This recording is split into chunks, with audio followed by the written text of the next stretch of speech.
भाइयों और बहनों, क्या आप जानते हैं इस शीर्षक के अंतर्गत हेल्थ अर्थात स्वास्थ्य को लेकर अनेकों मामलों का खुलासा अपने हर एक वीडियोज में हम बताने का प्रयास कर रहे हैं। आज का विषय है रजोनिवृत्ति के बाद रक्तस्राव। रजोनिवृत्ति के बाद रक्तस्राव किसी महिला द्वारा रजोनिवृत्ति अर्थात मासिक धर्म के बिना 1 वर्ष पूरा करने के बाद होने वाला कोई भी रक्तस्राव असामान्य होता है और इसकी तुरंत डॉक्टर द्वारा जांच की जानी चाहिए। हालांकि इसके कई कारण हो सकते हैं, जिनमें एंडोमेट्रियल एट्रोफी या पॉलिप्स जैसी सौम्य स्थितियां शामिल हैं, लेकिन गर्भाशय कैंसर जैसी अधिक गंभीर समस्या भी हो सकती है जिसको दूर करना महत्वपूर्ण है। आइए जानते हैं कि रजोनिवृत्ति के बाद रक्तस्राव के मुख्य कारण क्या हैं। Endometrial atrophy. रजोनिवृत्ति के बाद एस्ट्रोजन का स्तर कम होने के कारण गर्भाशय की परत पतली हो जाती है, जिसके कारण रक्तस्राव होता है।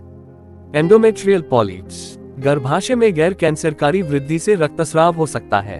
अंतर्गर्भाशय कला अतिवृद्धि। गर्भाशय की परत की अत्यधिक वृद्धि, जो संभवतः अत्यधिक एस्ट्रोजन के कारण होती है, रक्तस्राव और कैंसर के खतरे को बढ़ा सकती है।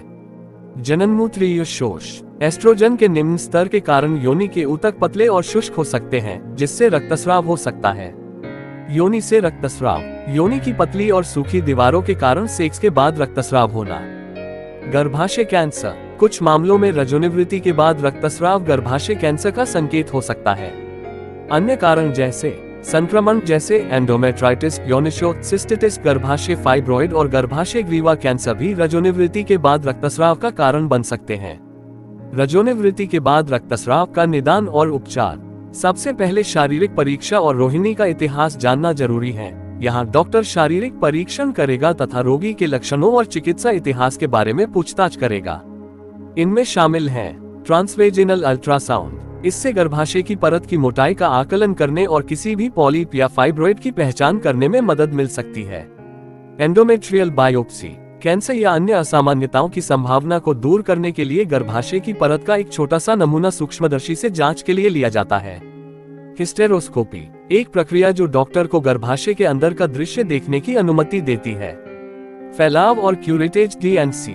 परीक्षण के लिए गर्भाशय की परत से ऊतक निकालने की एक प्रक्रिया। चिकित्सा सहायता कब लेना चाहिए?